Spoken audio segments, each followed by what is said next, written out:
que les effondrements que nous connaissons viennent de ça, de cet état clinique, de cette sorte de mort émotionnelle. Une apathie. Une apathie. Ouais. Et je pense que lutter contre les... Il ne faut pas prendre les armes de l'adversaire, parce que vous devenez l'adversaire.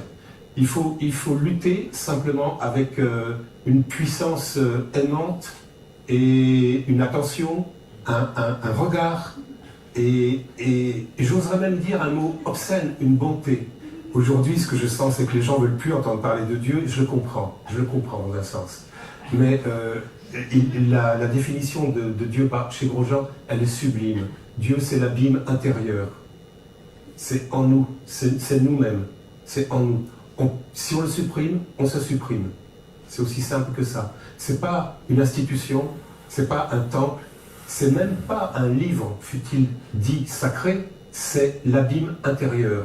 Si on l'ignore, si on ne s'y risque pas, si on le supprime, en le supprimant, on se supprime nous-mêmes. Et moi je crois que le plus instructif de la vie, c'est la présence de cette chose silencieuse qu'on porte dans la cage thoracique, qui s'avance avec nous. C'est ce qu'on sent de quelqu'un. C'est comme il est. C'est quelque chose d'indicible. Ça passe quand on écoute Chopin, par exemple. Quand on se tait. C'est quelque chose, quand on fait l'inverse de ce que je fais en ce moment. C'est quelque chose qui passe, vous voyez, qui est le plus grand, est indicible. Et c'est peut-être le vrai maître, en fait. C'est peut-être. Faut ajouter peut-être à tout ce qu'on dit.